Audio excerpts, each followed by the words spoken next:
Good morning, everybody, and welcome to the Armis webinar, where we have Andrew Greeley from Armis Labs discussing AI and breach-proofing the future. You will see that Andrew, whilst residing in the US, is actually from down under. So it's good to be good to hear a familiar accent. Obviously, we all hear a lot about AI, but personally, I'm very interested to hear the AI story from Andrew's perspective and from the Armis perspective. We certainly appreciate your time from Australia and New Zealand. Thanks for joining us. When we do have plenty of time. So we've got about an hour and a half scheduled for today, and we certainly may not need all of that, but we wanted to make sure there was ample time at the end so we could have some good questions and some conversation if need be.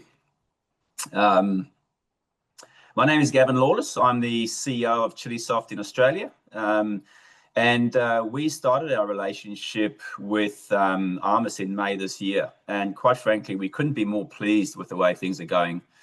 Armis is breaking new ground and making it simpler and quicker for organizations to understand their risk exposure and to put appropriate steps in place to mitigate risks. Armis is growing, taking market share, expanding rapidly, and quite frankly, it's a really, really good time for partners to get involved on this Armis journey. From Armis today, we do have a number of people, but I'll single out Evan Thomas. You can see on screen there. Evan runs the partner network across APJ. And Evan, once Andrew has finished, will come on for a couple of minutes, just giving a sort of an overall summary of Armis and the proposition. Of course, we also have Andrew Greeley with us, and Andrew will be doing most of the talking. And what I'm going to do now is read a short bio from Andrew, as quite frankly, trying to recall all the things that Andrew's achieved over the past couple of years, or past couple of decades, would be just too difficult. So I'm going to read it instead and give myself some latitude. Andrew is a seasoned cybersecurity leader whose career spans more than 3 decades of defending organizations against evolving threats. He's a true pioneer in applied machine learning. He's been building and training models for over 14 years and was experimenting with large language and foundational models long before ChatGPT captured the world's attention. Throughout his 22-year tenure protecting global financial institutions, Andrew protected and led security programs at some of the largest banks in the world, earning a reputation for blending deep technical rigor and a strategic vision. He's a polymath at heart, and he brings expertise not only in cybersecurity and AI, but also in technology innovation and medicine, allowing him to connect the dots that others often miss. Most recently, Andrew founded a cutting-edge cybersecurity startup, which was acquired by Armis. Today, he serves as head of Armis Labs, driving AI-powered security, research, and innovation. In parallel, he advises 3 emerging cybersecurity ventures and 4 AI companies, helping shape the next wave of defenses against tomorrow's threats. And with that, I will hand you over to Andrew Greeley. Thanks, Gavin. Yeah, I'm excited to present to this webinar today about protecting the future, breach-proofing the future. As Gavin said, I've got a large background in AI and cybersecurity, and I apologize for my spelling within this presentation. I've been in America and, of course, you're Australia, and I know how to spell. I used to be Australian, and I apologize for my accent.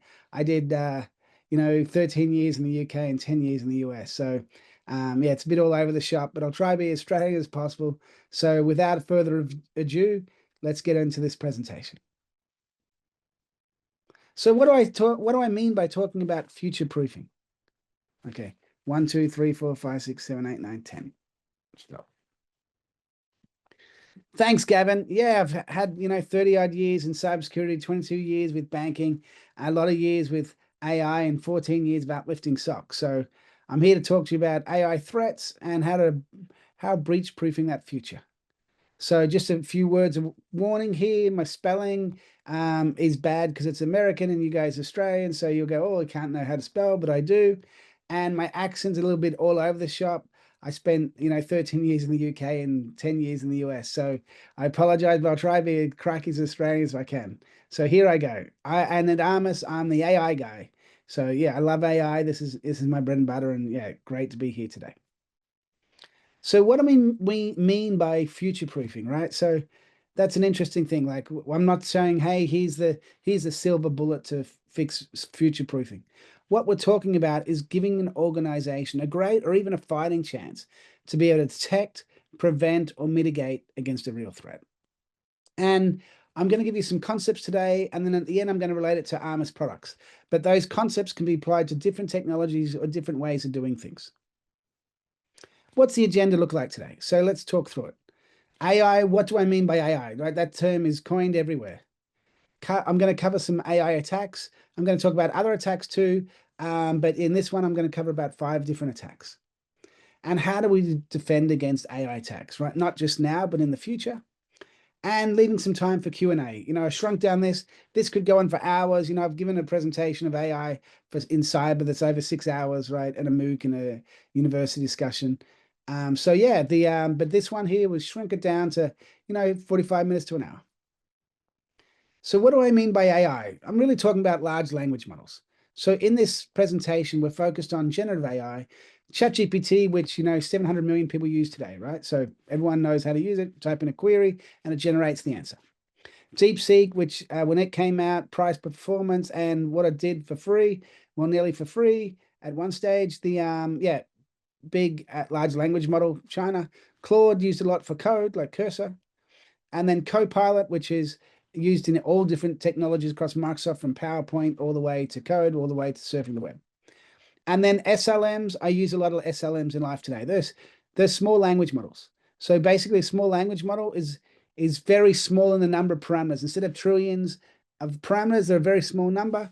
You give it a problem you're trying to solve, and you give it that training data, and it can really give a great score, better than the big LLMs in solving that specific small problem. And just to put in perspective, SLMs are the future. I see that being more used in organizations today because they can own the data, own the model, and make it work for their environment than big LLMs solving the problems all the way through that process. You're going to hear some really harsh realities today. And I just want to say that AI is all not doom and gloom. It's not all doom and gloom. AI will help us, defeat cancer, allow us to live longer, and maybe to be able to travel to far, far galaxies, far, far away.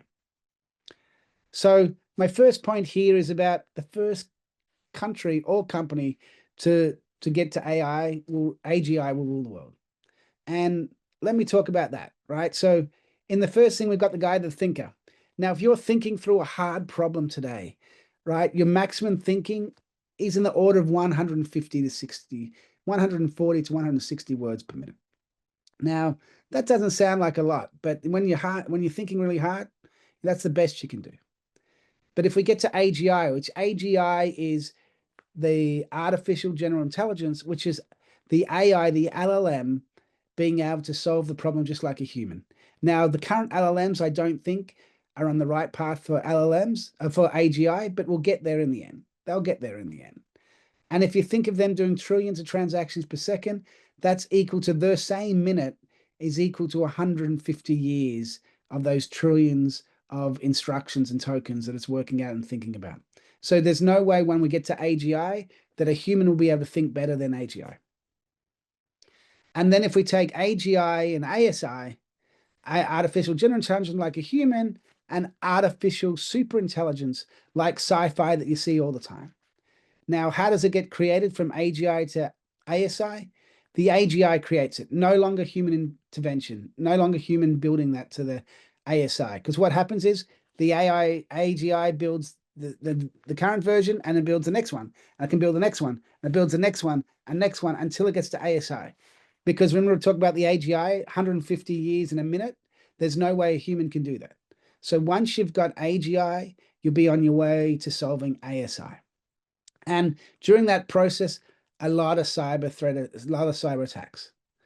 Because with this technology, threat actors can use that to compromise organizations, countries, utilities, industries.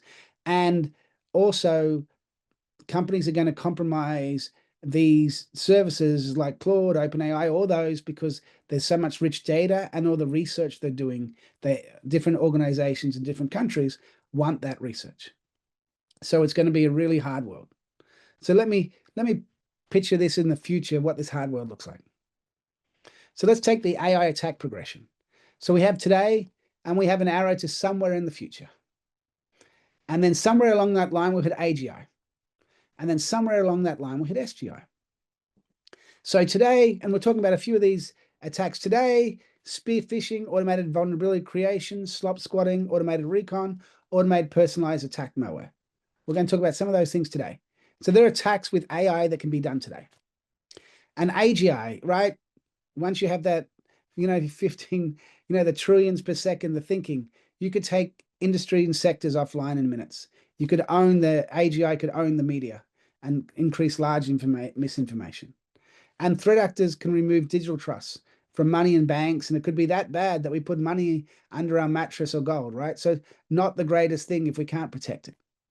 And this is where we're coming for Armis. Armis has AI models and those sort of things where we're protecting today at 6 billion devices. And in the future, it's AI fighting AI. We need to trust automation. If we can't automate things, we'll be terrible. We won't be in a great position. So Armis is focusing a lot of its attention with its AI and where it's going with countries and companies about having an AI that can fight all the other AI. And to me, that's a huge future. So when you focus on that future and where we're going, that means we're in a good, with Armis, we're in a good position to protect you in that fight. So for AI attacks, when DeepSeek came out, Armis Labs, and I'm part of, created the book of 17 probable ways China could exploit AI. Now, of course, since that book, we've seen China exploit each one of those and even more. And I'm going to go a few of those today, and you can download this ebook and read a lot more of the attacks and details and all that within that book, because I'm going to cover it at a very high level today. And just understand that we can replace China with Russia, North Korea, other countries. And AI is setting such a low bar of countries to be able to do and compromise other organizations that even a small country, a very small country, could be a big powerhouse in AI and compromising and cyber threats. So it's not going to be just these big ones in the future, because these big ones today have lots of resources, can do things, but when AI can do all the work and it can cost a small amount of compute, then everyone gets to play that game. And that means script kiddies that they're not that skilled. A script kiddie with the AI tools will be a major influence and issue as well. So when it comes to China, the People Republic of China policy. So I just wanted people to know about this, because this is really important to understand why, when we talk about Chinese services for AI, that it actually could be very dangerous for your organization. And this is because the laws for these PRC firms illicitly provide the PRC government with data, logical access, encryption keys, and other vital technical information to install backdoors and in the technology, and also security flaws. And the law of 2017, it says they have to intentionally secretly share access to US business and individuals' data, otherwise face penalties, right? And allows them to do whatever they want, and they can't tell or other organizations have done that to create backdoors and security vulnerabilities and software, right? So imagine any service where they store all your data, that all that data that you're interested in and working on is taken by China, is taken by the PRC to review it, and that they're actually giving you software vulnerabilities coming back, right? Not the right responses, so you get compromised, right? It's a really big problem, and it's only getting worse. So first thing I say is beware of AI services from China. Like, China is a leader in AI, no doubt. And when DeepSeek came out, very cheap and very capable. When it came out, it was actually free. And my recommendation is look elsewhere.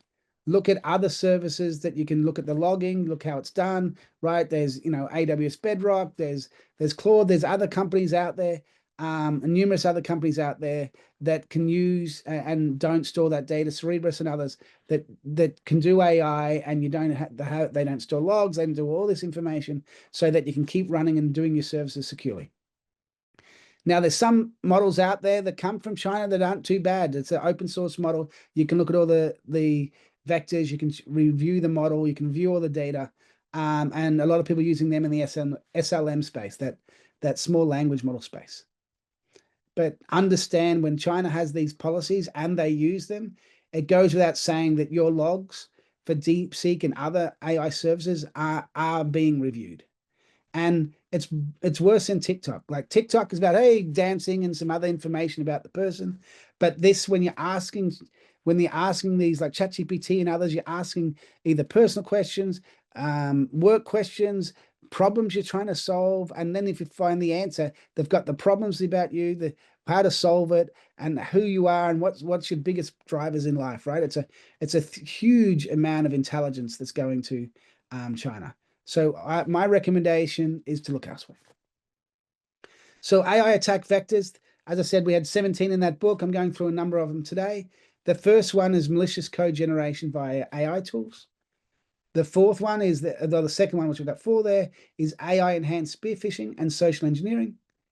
And then on the next page, AI powered vulnerability discovery and exploitation, AI driven reconnaissance and target selection, deepfake personalization, audio video spoofing, and AI fueled insider threats. And at Armis, we call this the triple threat, and we'll be going through that triple threat today.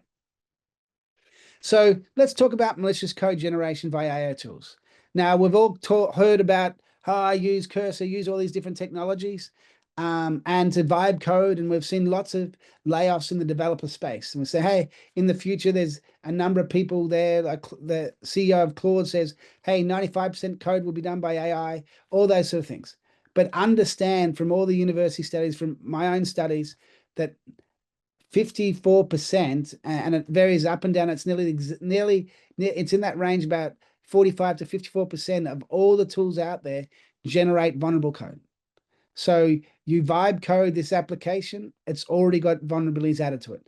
Now, threat actors do the same thing. They run those tools and say, oh, this is what it's vulnerable for. So if someone's vibe coded this, I know how to get through this whole application. The got less skilled people in your organization because they're hiring less skilled people and just using those tools, then the likelihood of getting compromised becomes more and more. There's less controls in place to check that that's happening. The other part there is, as I said, 54%, and it doesn't matter whether it's Claude, whether it's Copilot, it's Cursor, whether it's OpenAI, it generates vulnerable code. Now, the other one that I'm really worried about, and this is slop squatting. It's like typo squatting, but in the AI space. Now, as you know, AI is like a teenager. It either can respond back with lies, it can not respond at all, or it can tell you the truth, right? And a lot of times in that generative stuff that comes out is not accurate. It just likes to generate.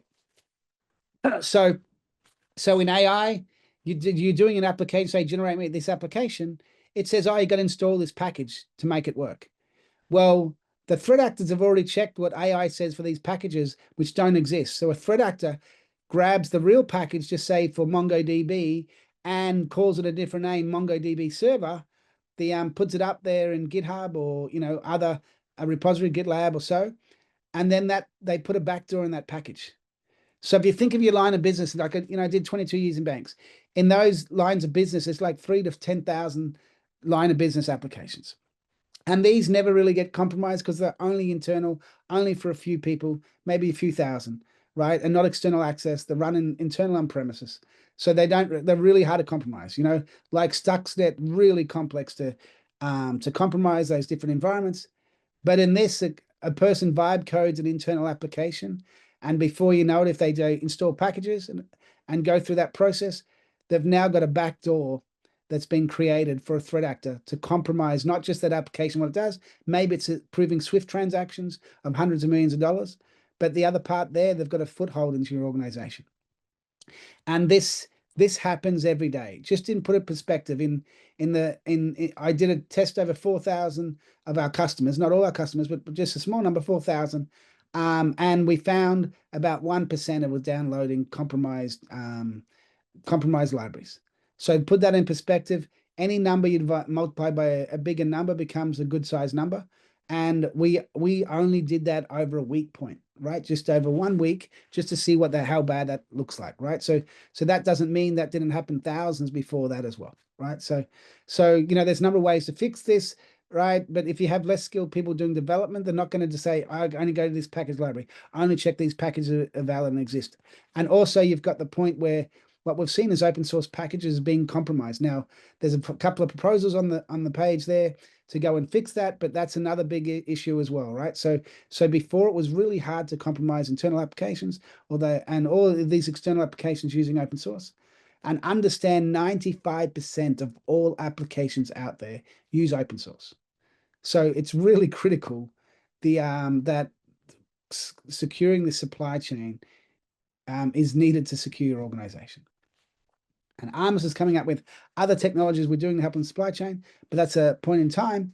But the other part there is if the device gets compromised, then it's looking for those different indicators of compromise. And we're going to go through how do we future-proof this AI compromise.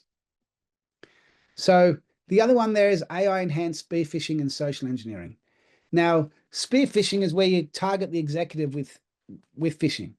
Now, really, with AI and doing things in like minutes to seconds, it becomes hard for executives to believe that it's not AI, that it's the real person, not AI. And I'll give you an example. One CEO we know did a post on LinkedIn, and another post to say, hey, John, I'm not going to use the person's real name. Hey, John, I'm writing this new paper.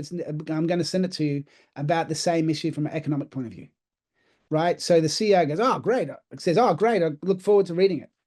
Then a threat actor spoofed his email address, put the title of that paper and got AI to write that paper, and then put a backdoor into the PDF that the organization was compromised them, right? So remember, when a person has an expectation and that expectation gets matched very quickly, really hard to protect against in the spearfish. If they weren't expecting that paper from him, they go, oh, I'm not expecting that. Oh, what's this? I better check it, right? And if you're putting in vulnerability that these tools haven't checked for, then and there's a number of ways of doing that. With threat actors do it for different types of encoding, and it makes it that to check that it's vulnerable, gives about a 50 to 60% chance that it is vulnerable. Then that the likelihood of that getting through is high. Now, when I think about it, here is the other part there. The problem is when AI writes the phishing compared to a human, look at the result failure rate. The failure rate is 4.2% on the human. It's 2.9% on the AI, right? So a big improvement of not getting failed for saying it's phishing. Now, the other part we're seeing is the spear phishing's gone up from 2 to 5%. Now, 2 to 5% seems like a small number, but this is the executive. They have access to everything, and compromising them is a real big issue.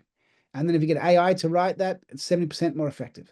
So I say to people today is to revisit how you do emails and how you're detecting this for the spear phishing. And I put more controls and those sort of things in place, and you need to do it sooner than later.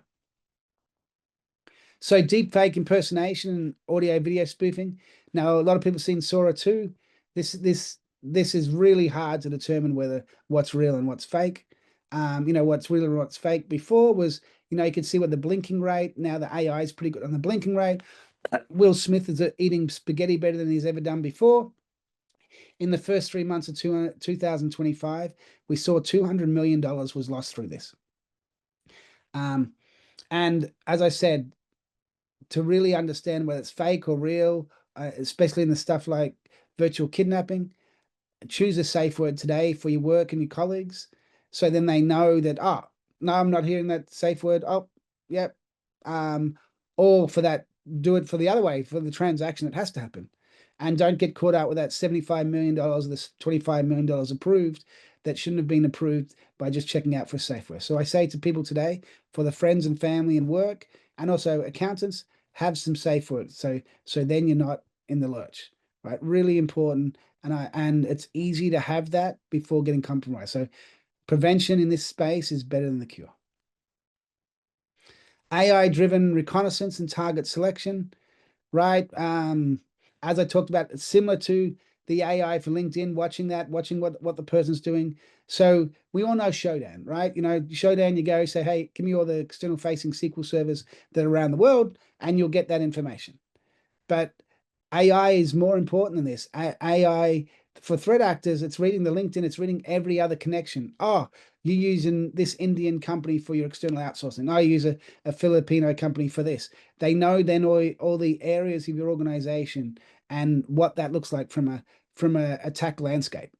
And when they've done that, that gives them a very good chance to compromise from the weakest link. And it's always threat actors take the easiest path, right? So human beings, law of entropy, we do the easiest path, right? We don't go to Pizza Hut anymore. We order pizza on the phone, right? So threat actors will go through this, all the logs, whether it's Shodan, whether it's LinkedIn, whether it's all the posts, Bleeping Computer, it's all the posts about organizations doing deals with different other vendors. All those things gets that whole view of the world, right? And even scans from Glassdoor, what technologies do, from what technologies are in your resumes, all those sort of things to give them what environment you have, what technologies you have, and what versions you have. So in the future, to take NSA and other organizations like that have a great offensive team. In the future, I see that this attack and reconnaissance will be purely done by AI in the future, right? Hey, here's my selection. Go find as much information as you can for the last 10 years and do every source you can. And it can go through all that source, understand context, and then work out what to do. And then run a scanner to see if that's true. And then, see in the build, there's websites that say this organization was built with this technology, and it says, oh, they're using Nginx and blah, blah, blah, blah. And they use that as well to work out what is the best way to attack them. Now, this comes to the next part there, AI-powered vulnerability discovery and exploitation.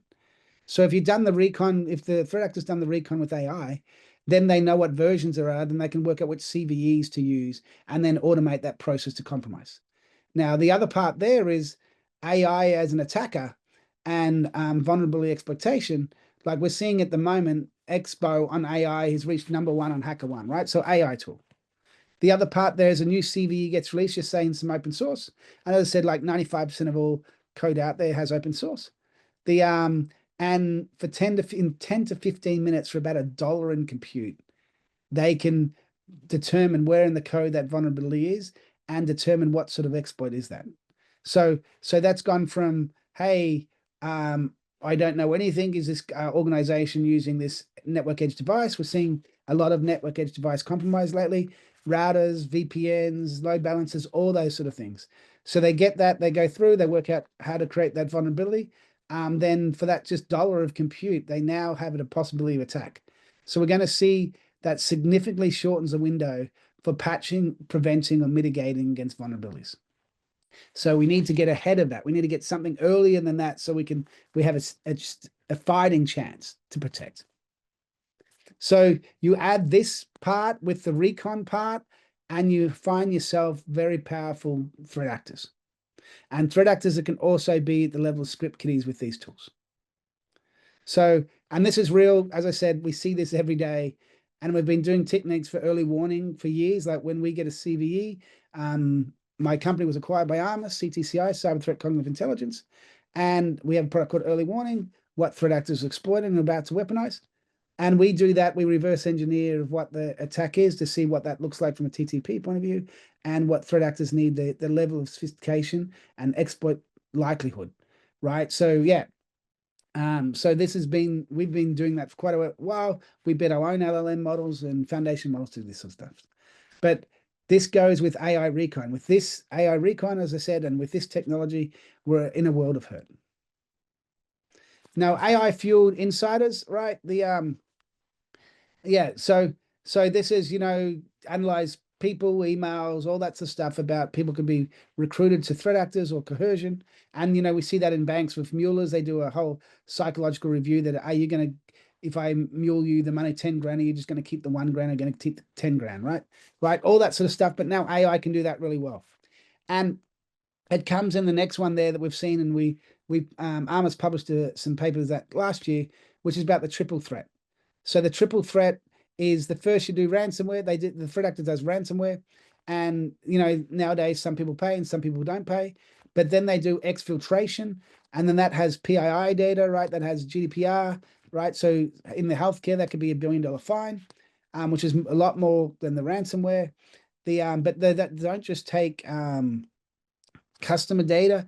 They take your email data, they take your wiki data, they take your Slack data, they take all the tools, Teams data, they take all the tools that you're using, all that data. When they've got all that data, they then run through these tools for insider threat on their own and work out, oh, these people are breaking the law, or these people might go to jail for what they're doing.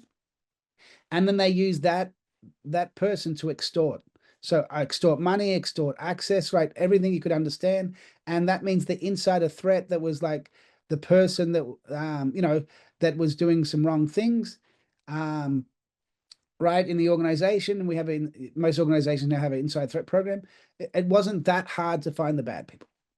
But now, because the threat actor has found the bad people, this is even worse, because what happens with the bad people when they got extorted? Well, they're breaking the rules and breaking the law, right? So they're going to hide themselves and protect themselves as number one, right? So when they do the extortion, if they go somewhere else, they could still, the threat actor can say, I'm going to put you in jail anyway, right? I'm going to give this to these people in this organization or company. So then they line up, 1 to 5 of them, and then they have a whole list of them, right? So in our environments, in corporations today, we need to go through and put AI into our insider threats for those contexts, and to read and understand who's doing those things and who's doing those parts that could be extorted and doing the wrong thing. And the bigger the number of the organization, the bigger number it is, right? So 10% of the organization is doing some bad things, like, taking a few extra pencils, stealing some toilet paper, right? But the 1% of that 10% is doing active fraud, right? Active malicious activity within the organization that would violate the code of conduct. So if you look at that number, 200,000 in an organization becomes quite a big number that can be used for extortion. So the next thing we're going to do here is talk about how to defend against these attacks. So the primer first, I'm going to talk about things in a very basic way.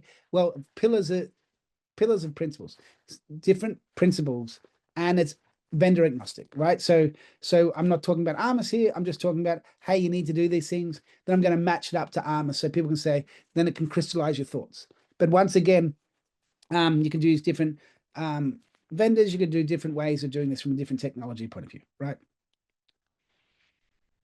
So the first thing is, what do I have and what normal looks like? Now, I've done 22 years in banking, 32 years in security. Every organizations I've been a part of and that I know are now being part of Armis, seen lots of organizations don't know what they have, right? Because organizations grow and expand in all different ways. They buy new companies. They went from premise to cloud. They got IT, IoT, OT, medical IT. They got all these different things, and they focus mainly on IT at the first part, right? So organizations don't really know what they have. And organizations may use technologies like ServiceNow to capture some architecture and what they have, but it's not a real-time view, and the real-time view is very different. Yeah. So the next thing there is fundamental principles. You can't protect what you can't see. So what do you have? So my thing there is, the first pillar there is to have something where you can see what you have, right? And what, and then the next thing there is context of that. See what you have is important. Is this a device acting normally? Is it a crown jewel? What is it connecting to? What attacks are we seeing? How do I manage end of life? What is it sending PII data? All these things, you need every context of every device. And that's really important. And on this one point here, I was a part of an Armis for the CrowdStrike outage, and one bank couldn't come back up, and they said, oh, we don't know, we can't see, we don't know why it's not working. And then, helped them in the Armis console and said, oh, actually, this device running your banking is actually calling shadow IT to under a person's desk. And they found it was the FX, right, foreign exchange, and the way someone got to that box and booted it up, fixed it up, and the way the bank was up and running again. So understanding what connections, what really happens compared to what's on a piece of paper, and what's mapped in an architecture picture for the reality, they're a lot of times two different things. And the great thing with, if you have that sort of visibility, it allows you to make sure you can fix different problems. Continuous is the key, right? What was good yesterday may be different today. I'm going to repeat that again. What was good yesterday may be different today, because some people scan, we'll scan this once a week. We'll do this once every second day, every third day. My thing, they're continuous. If it changes at all at any point in time, that's where it's really important. And with the AI and the SGI, that is the part where if you're not doing anything continuous of what you have and what's going on, you're going to be in a world of hurt. And the part here is like, some of these AI events are like gray swan events or black swan events, which is like event you shouldn't never have, but we're going to see more and more of those. And I just like to say, my brother lives in Brizzy, and they had the 1,000-year flood, and it was his back wall, retaining wall, 9 foot tall, 2 inches from the top. And every year he has that flood. And I said, Paul, this is not a 1,000-year flood. This is yearly flood, right? This is yearly. So you're going to see these, it's going to happen once a year, every 3 years.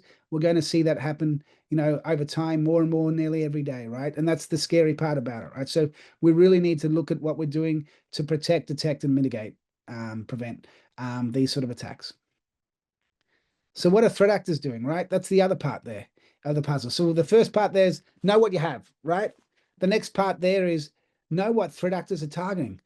You could create 200,000 different rules to detect anything in the world, but the amount of times in the SOC to keep that up and running and false positives, you'd never do that, and you blow up the compute for Splunk and all those SIM tools, right? So the trick there is focus on what's important. And if you get the information what threat actors are doing and you know it to be true, then you can do something about it. And the earlier that data is, the better. And then you need to look at the detection, prevention, mitigation, and match it with what threat actors are doing, and match it to common weakness enumeration, right? So let's not whack-a-mole, keep patching. Oh, here's another CVE patch. Here's another CVE patch. No, here's another CVE from a threat actor. Look at the common weakness. This is a use after free attack in Chrome. Oh, guess what? We have a lot of those every year. And threat actors, as soon as they see a use after free in Chrome, within 2 to 4 hours, threat actors put it in the weaponized kits for malware. They put it in the websites. It's an easy one for them to implement. And people who surf the web or email, the most common way to get compromised, that becomes a big issue.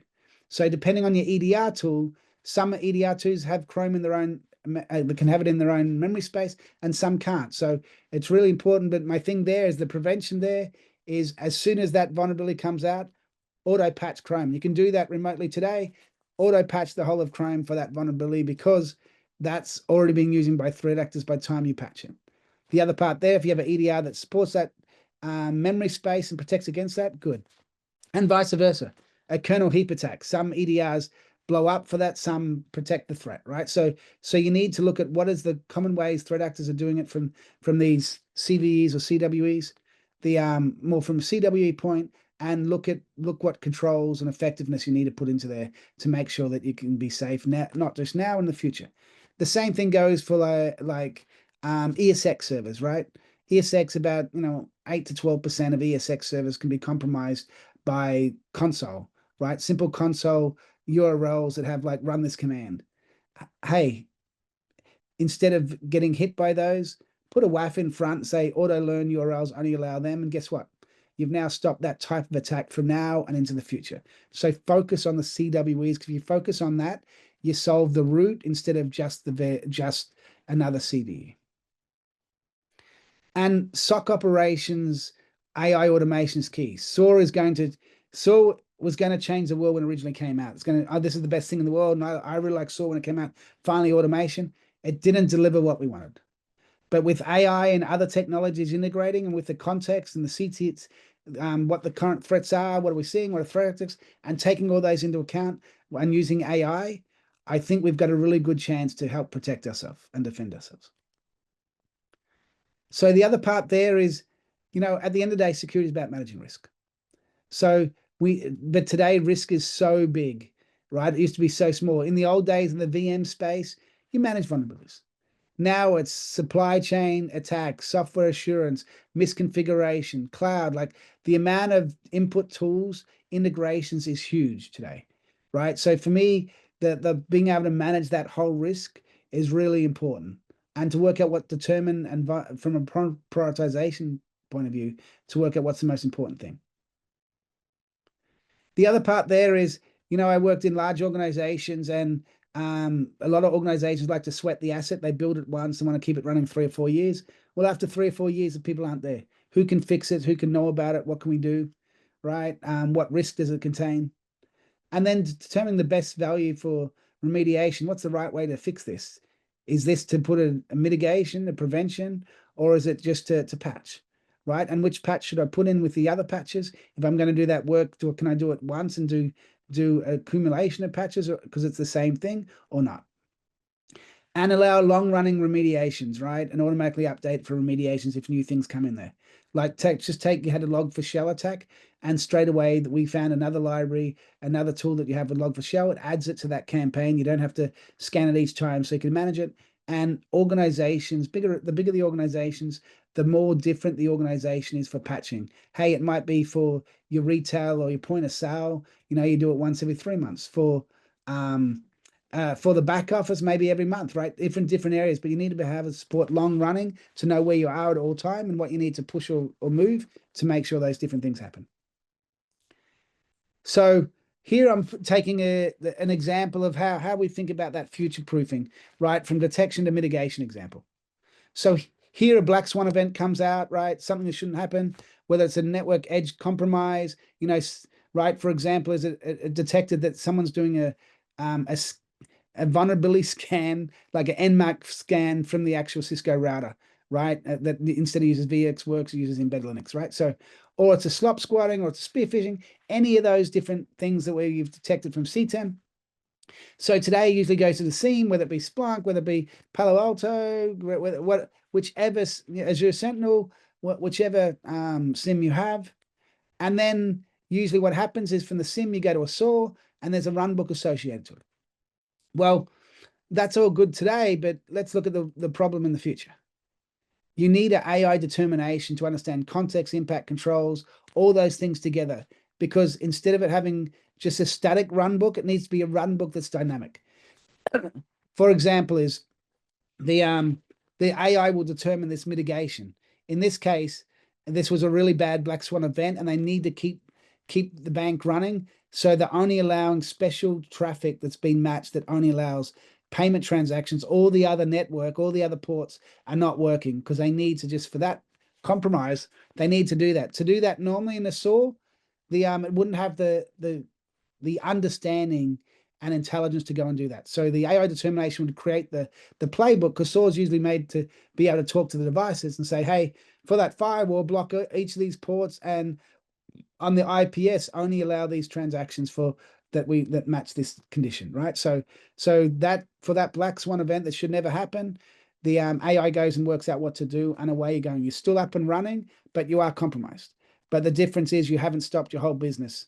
And so in the future, it's going to be really about, let's keep running, but let's work out how do we bring things down and work out from there. So, and we need to do this in minutes, moving to seconds, right? So today, if someone said, hey, how do we only allow these transactions through for the organization, and what it's going to affect, you know, that is days upon days and weeks of effort, right? So we need to move from minutes to seconds. So in the early warning to prevention, just say you have an early warning of a CVE used by a threat actor, a misconfiguration of an S3 bucket, right? Or a supply chain hack.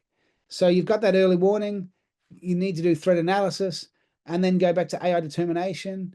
And there's going to say, hey, here's what you need to do, SOAR. Go and talk to these tools. And then from there, the AI determined that is creating that AI determined prevention. And for example, is link files. You know, there's always link files, and sometimes there's a variation of that, and you say a new one's found. Yeah, go talk to Proofpoint, add that new link detection, or a CVE code fix on the fly, like where Armis is building some technologies in that space, and you'll hear something in sort of the December timeline for that information. Now, from mitigation to prevention. So when you've got a mitigation, just say that mitigation was quickly patched or do this, but you want to go for a more generalized, that you're not solving that whack-a-mole, you're solving it from that point there and onwards. So AI determined mitigation. You know, in organizations, you do things like in SOC, we do a thing called PII, post-incident review, and we promise to do all these sort of things, but the next day we're all busy, right? We're always busy. So if it's not number one important, there's always something else. There's always another incident or issue. So we use this AI determination, and then from there run a playbook so we can talk to the different tools, and then we do AI determined prevention. So in this case, it might be AI mitigation was, hey, we put in multi-factor authentication for account ATO, account takeover, and then we said we should put it in for all applications, right? So try generalize that problem from that common weakness, and then make it so it fixes the problem now and into the future. And if you've got the same way of doing and fixing that part, then if there's other quick iterations and variations, it becomes very simple to pivot to keep all those different variations. So now I'm going to talk about Armis. And Armis has 3 major products today, and there's some exciting stuff coming soon with other products, and Armis continues to add products to really solve these issues across. So in the Armis Centrics has the best word out there for what do we have, right?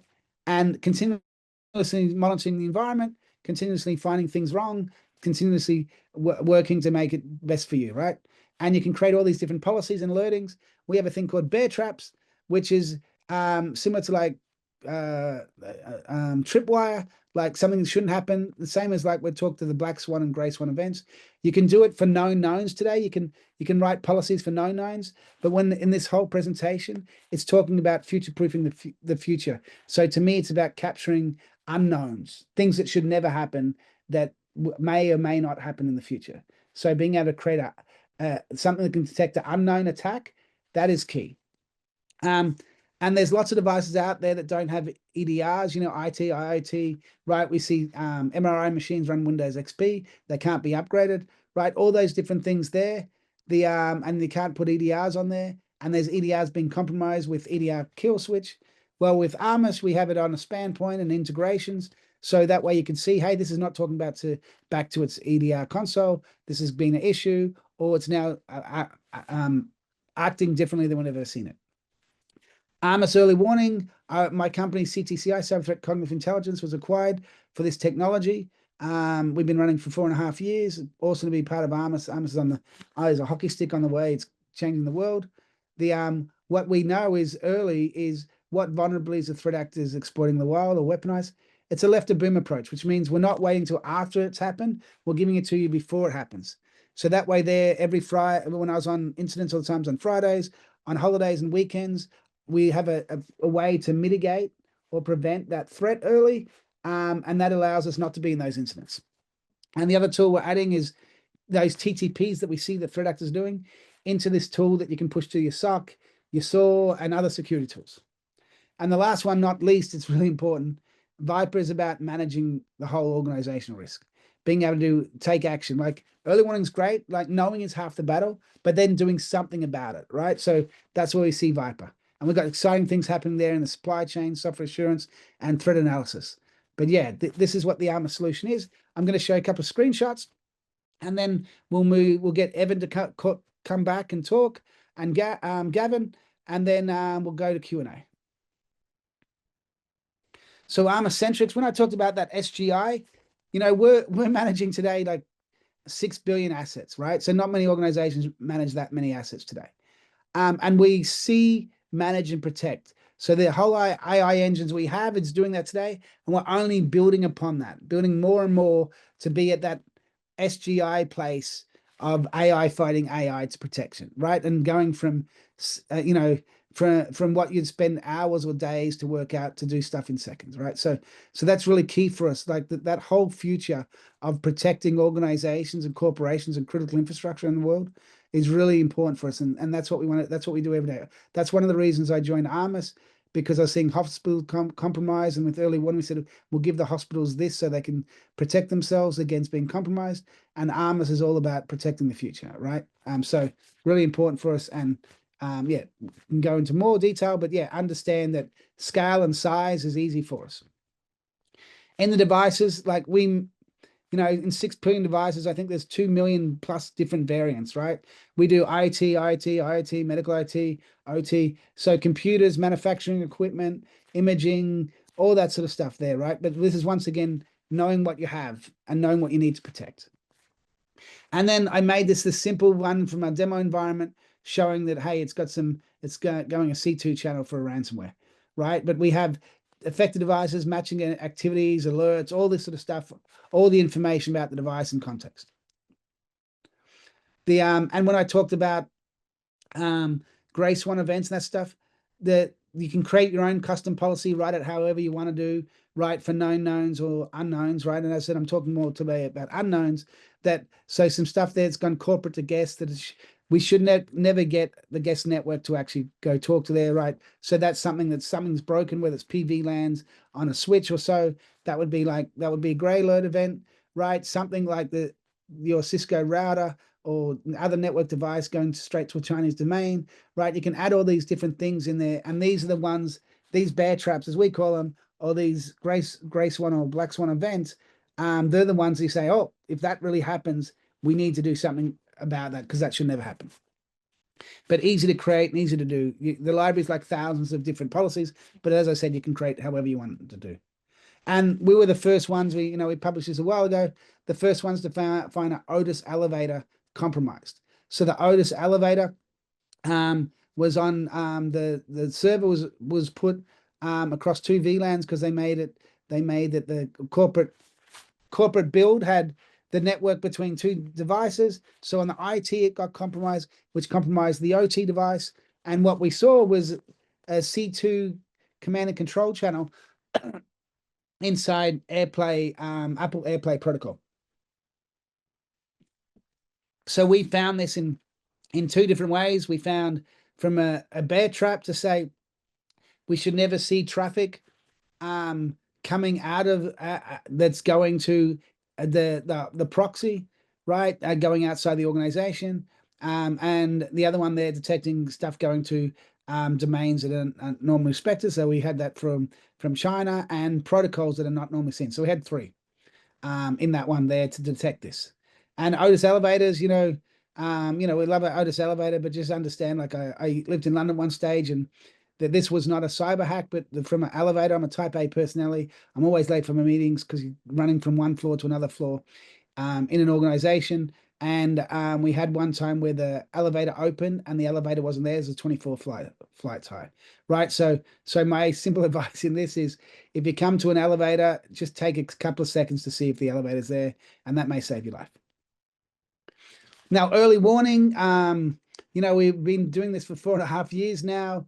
CISA Kev, loves CISA. Hope they keep getting budget. Big fan of them. CISA Kev is known exploits from the US government of what's been happening in their environment. That's right, a boom. They've already seen it to be true, right?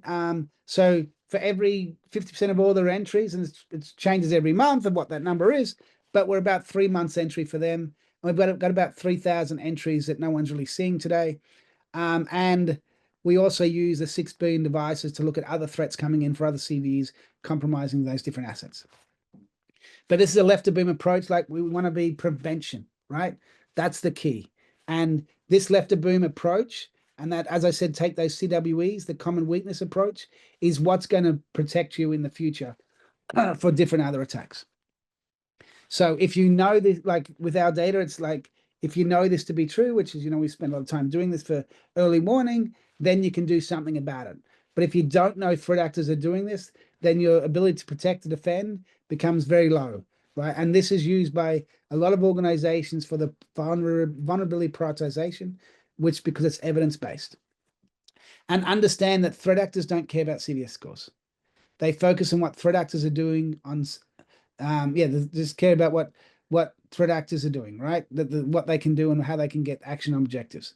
So we see number 6s, right, in the 6th level, that threat actors are compromising whole network devices with 6s, right, in the private VLAN space and those things. But it's not a 10. But it's what we really focus on, what threat actors are doing, not on the CVS score. Now, early warning, I'm going to go through the slide very quickly because if you get a full presentation, that'll give you more information. But early warning, we have a machine learning driven deception technology. We work out where to put in which geographies, which technologies, and which vertical stacks, right? And then we have honey clients, like just LGBT groups in different geographies that will get attacked. We have these locked down, and the only way you compromise them is for us to see an attack that hasn't happened, an end-day attack or a zero-day attack.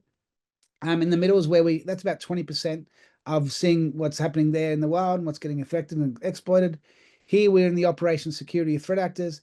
We use cognitive intelligence to work out for 200 different languages what the threat actors are talking about. And based on what they're talking about, we do threat determination of what that threat is, that threat actor. And also we get in the operational security threat actors. So we see what they're actually doing. And based on what they're doing, there's real evidence of what they're doing and what attacks they're doing. And then research and signals intelligence comes in, Patch Tuesday comes out, or Oracle CPU, any of those comes out. We do a binary difference before and after, check the difference and see from a SAT SMT solver, a mathematical model to see if it's easy to exploit. If it's easy to exploit, we say, have we already seen it here? If we have, we add it straight away, that CVE, because now we've got the CVE number. If not, we generate an exploit and put it out there to see if it can get popped and see if we know that threat actors are using it. In trends and directions, we do a lot of trends and directions and changes. When we originally started, it was Bitcoin, JBoss mining. It's a lot less that now. It's exfiltration, triple threat, all those different things there. Supply chain. So what we do and detect and find that changes, very quickly.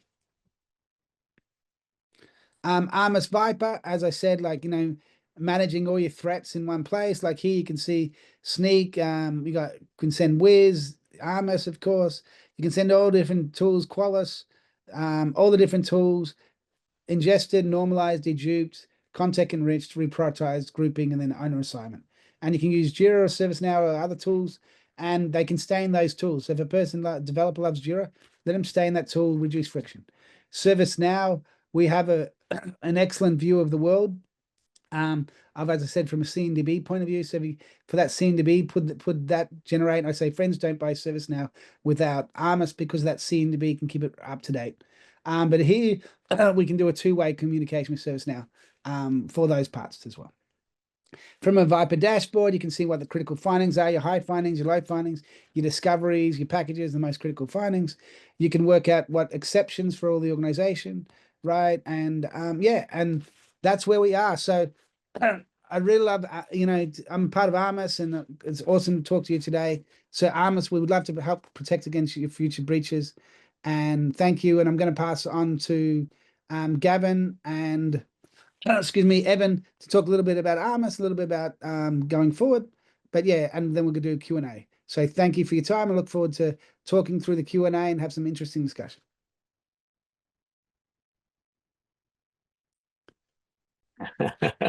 All good, Andrew. That was fantastic. I won't steal Gavin's thunder and closing off your portion there, but that was fantastic, mate. Just want to cover off quickly for everybody on the webinar. Andrew went through the Armis, the cyber exposure management platform, Armis Centrix. The three pillars inside of that are, what do you have, which he explained, and that is agnostic to devices. We will detect any device that's communicating on the network. It doesn't matter what type of device it is, and we do that agentlessly and passive. Okay. Then we overlay what's important. So what's important to the business? As I said in the chat, business context is enormously important, and Andrew touched on that around what's important to you. It may be a CVE under 8, it may be a 5.6, but it's in your organization, connected to the internet.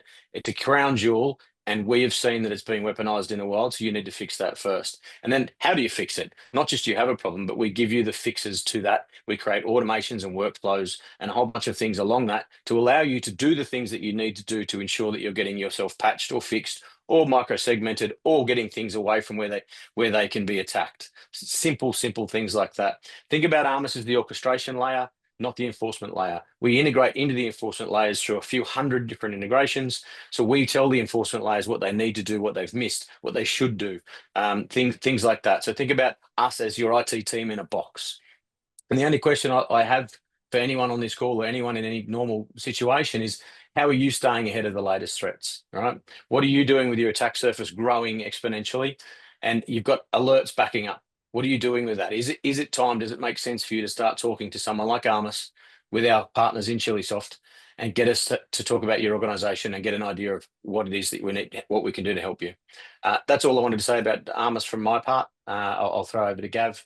There was a question in the chat that I did see, but we can go to open questions as well. Over to you, Gavin. Yeah, no drama. Thanks, Andrew, and thanks, Evan. Obviously, there's a huge amount to cover off, and I think everyone got an understanding as to the broad nature of Armis and how much it can do to help. So, and a lot to cover off. I think if we had 4 hours today, it probably would only just be enough time for Andrew to really go into everything in detail. So that was fantastic, Andrew. Thank you. Appreciate it. Okay, so we do have a bit of time left. There's been a couple of questions which I think have been answered by Evan. But are there any other questions for Andrew, for Evan, for anyone at Chillisoft before we close up today? Please just put them in the chat. I did speak with Ashton earlier to try and allow people to be able to actually talk on this call, but I don't think that's been activated. So if you want to put any questions into the chat now, we can take them. We might just wait for 30 seconds to see if anything comes in the chat, and then we'll close off today. I'll throw one out there, Gavin, which was in the chat there about Andrew. How does Armis detect and prevent this type of AI-generated code-level supply chain attack, where malicious code or backdoors are introduced into trusted environments? Yeah, that's a great question, and we're doing the formal release of this thing in December, right? This product, right? So I didn't put that on the list there. Yeah. But yeah, stay tuned for December. The other part there is, once again, the part there, if it gets landed, like if the threat lands, then when it tries to do something, you've got a number of tools on your machine, plus Armis seeing those different connections, what's happening as well, right? So usually, well, if you think of threat actors, at one stage they have to send that information back, right, for that compromise, right? So for that interaction with threat actors and doing that stuff, that's where Armis plays a great part.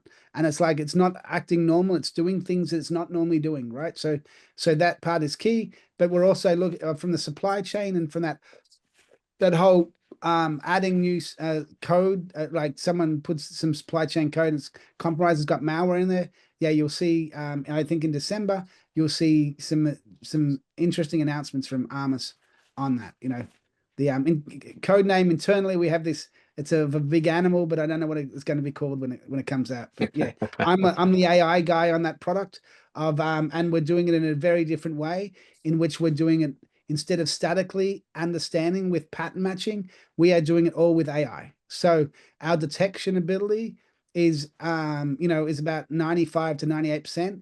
And just to understand for C code and that, the industry average is about 35%. So going from 35% in C code to 98% is a huge difference.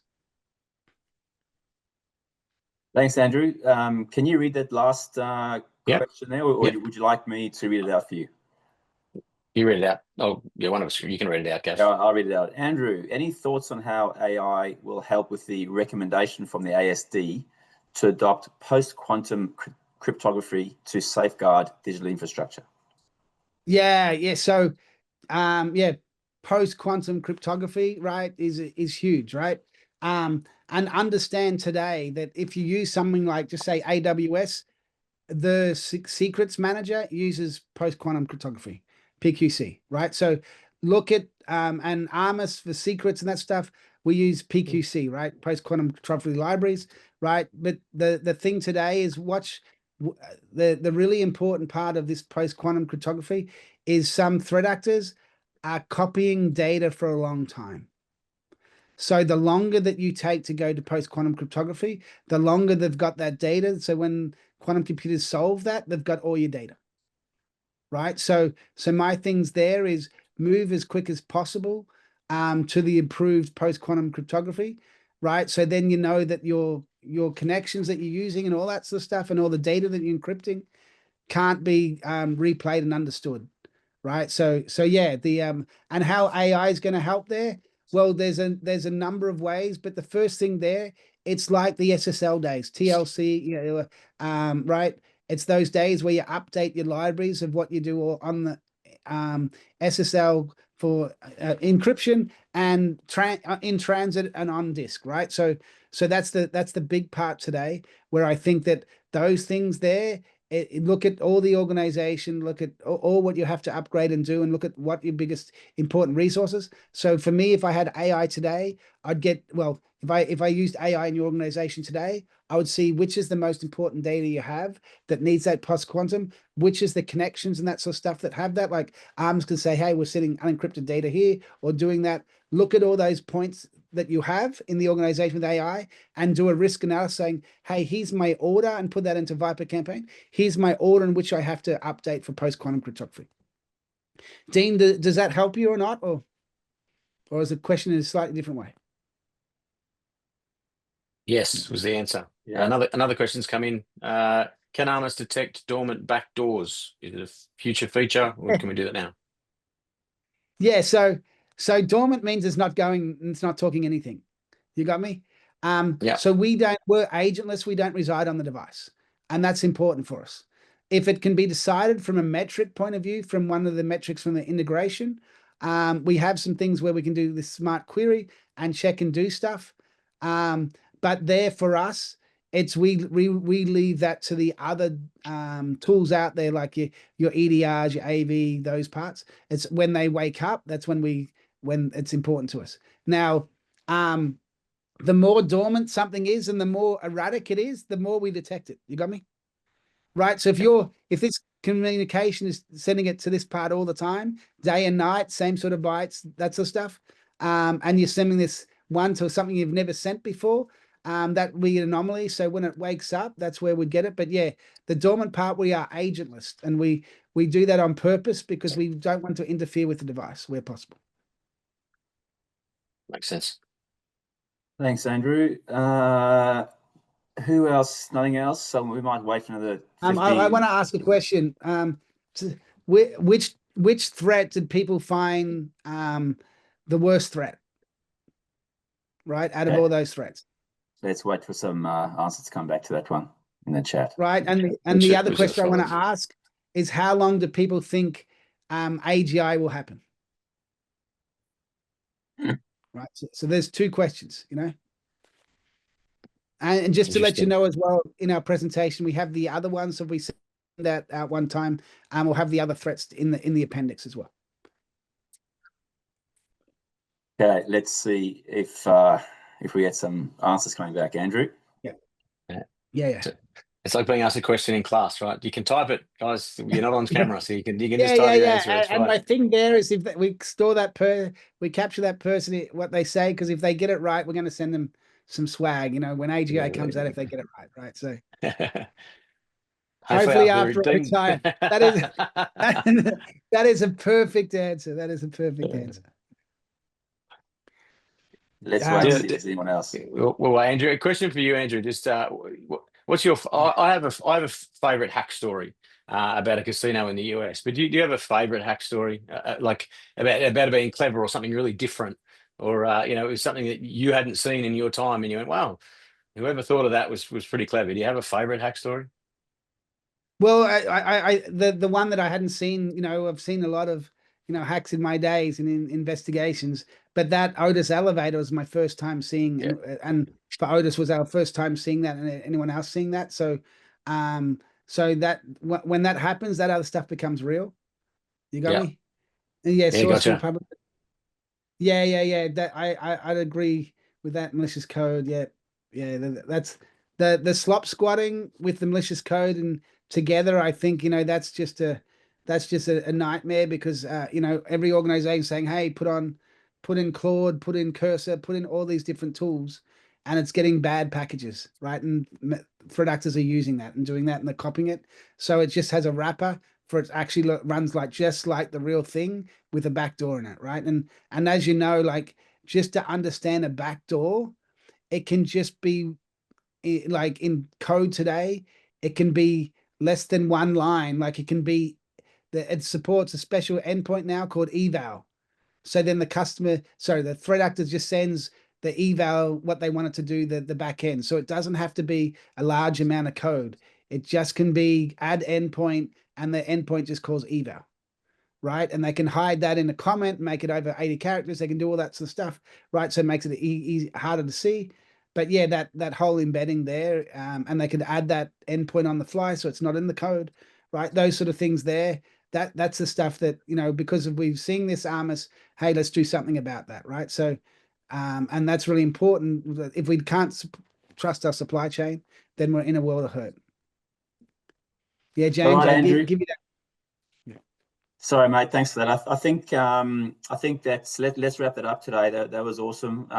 Look, really appreciate your time. That was very insightful. I'm sure everyone on the call really enjoyed that and got something out of it. Thank you to all the partners who joined us from both Australia and New Zealand. It's I think 12:15 now New Zealand time, so lunchtime, which is nice. Go and enjoy, everyone.